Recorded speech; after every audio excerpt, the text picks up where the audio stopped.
दोस्तों नमस्कार। वंदे मातरम, जय भारत, जय हिंद। मैं आपका दोस्त योगी बोल रहा हूं और आप देख रहे हैं द योगी वाणी। आप चैनल पर पहली बार आए हैं तो सब्सक्राइब जरूर करें, लाइक करें और शेयर करें।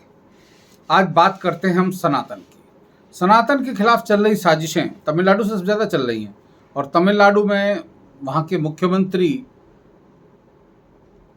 MK स्टालिन एक तानाशाह का नाम है, उन तानाशाह का नाम लिया उन्होंने। और वो कन्वर्टेड ईसाई हैं और उनके पुत्र भी ईसाई हैं, और जबकि उनकी पत्नी हिंदू मंदिरों में जाती हैं और सनातन की वो करती हैं, और वो सनातन को नेस्तनाबूद करने में लगे हुए हैं। तमिलनाडु की राजनीति शुरू से ही ऐसी चली आ रही है कि वहाँ के लोग द्रविड़ और आर्य के चक्कर में फंसाया। पेरियार ने ये शुरू किया था और उसके बाद सारा लगातार कांग्रेस को भी उन्होंने बेदखल कर दिया। लेकिन इस बार एक व्यक्ति अन्नामलाई, जो भाजपा के प्रेसिडेंट हैं वहाँ के और कर्नाटक कैडर के IPS अधिकारी हैं, IPS की नौकरी छोड़ के वो वहाँ आए हैं, और वो जनता भी जो रैली कर रहे हैं, लगातार पदयात्रा कर रहे हैं, उनका इतना ज़बरदस्त सैलाब है कि AIADMK जो BJP की भाजपा की सहयोगी हुआ करती थी, उसने तो पल्ला झाड़ ही लिया और उनको मनाने की कोशिश भी भाजपा ने नहीं की। लेकिन DMK भी घबराई हुई है, ये आंधी कहीं उनको ले ना उड़े। ऐसी उम्मीद तो नहीं है कि तमिलनाडु में सरकार बीजेपी की बन सकती है, लेकिन एक बहुत बड़ा परिवर्तन होने जा रहा है। वहाँ के मंदिर मठ जो अब तक राजनीति के मामले में चुप रहते थे, अन्नामलाई के साथ हो गए, अन्नामलाई को आशीर्वाद दे रहे हैं। तो समझ लीजिए सनातन का जो तूफान बड़े वेग से वहाँ चल रहा है, वो आपकी बाँछें खिला देगा। एक सनातन के पक्ष में एक बहुत बड़ा बात हुई, सनातन के पक्ष में और देशद्रोह की जांच। उत्तर प्रदेश में मुख्यमंत्री योगी आदित्यनाथ ने एक समिति बनाई है, 3 सदस्यीय समिति है, जिसमें वहाँ के पुलिस अधिकारी भी शामिल हैं, IAS अधिकारी शामिल हैं, गोयल साहब हैं। ये मदरसों की जांच करेंगे कि मदरसों की विदेशी फंडिंग आ रही है, उसका प्रॉपर सोर्स क्या है और उसका उपयोग सही तरीके से हो रहा है कि नहीं हो रहा है। मदरसों की जांच में ये तो पाया गया था कि बहुत सारे हजारों की तादाद में ऐसे मदरसे हैं जो किसी भी संस्था से संबद्ध नहीं है, मदरसा बोर्ड से संबद्ध नहीं है और किसी और से भी संबद्ध नहीं है। और एक मामला तब भी आया था कि ये मुस्लिम देवबंद वगैरह से संबद्ध मदरसे हैं और देवबंद कोई यूनिवर्सिटी नहीं है, लेकिन बस धार्मिक शिक्षा के नाम पे यहाँ ठग विद्या चल रही है। तो इसको रोकने का बहुत बड़ा प्रयास अभी इस समय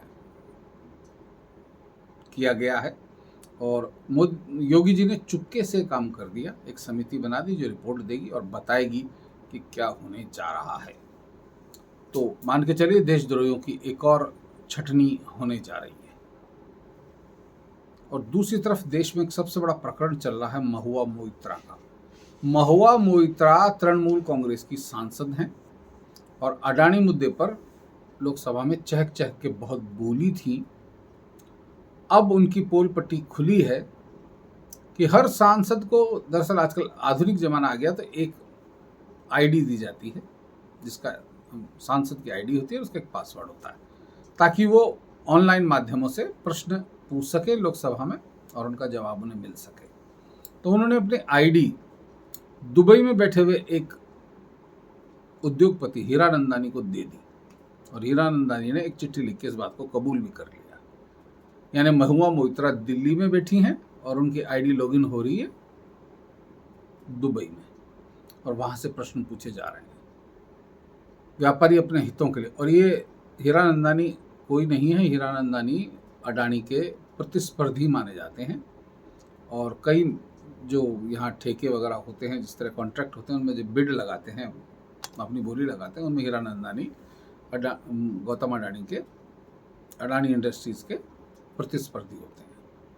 तो उन्होंने अपनी प्रतिस्पर्धा का फ़ायदा उठाने के लिए महुआ मोइत्रा को साथ लिया और महुआ मोइत्रा का पाया गया कि उन दिनों वो राहुल गांधी और कांग्रेस के बहुत सारे नेताओं के संपर्क में भी थी, जब गौतम अडानी के खिलाफ एक माहौल बना के और प्रधानमंत्री नरेंद्र मोदी जी के ऊपर आक्रमण करने का मानस बनाया जा रहा था।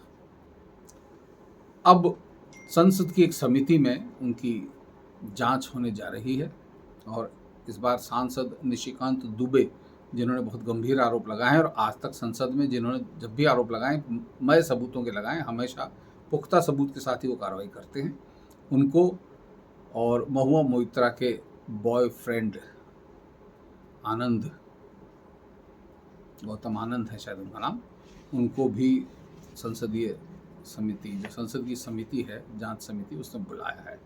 तो महुआ मोइत्रा की सदस्यता तो जानी बिल्कुल तय लग रही है, लेकिन इसकी तह में और भी कई नाम आ सकते हैं और राजनीतिक भूचाल की स्थिति आ सकती है।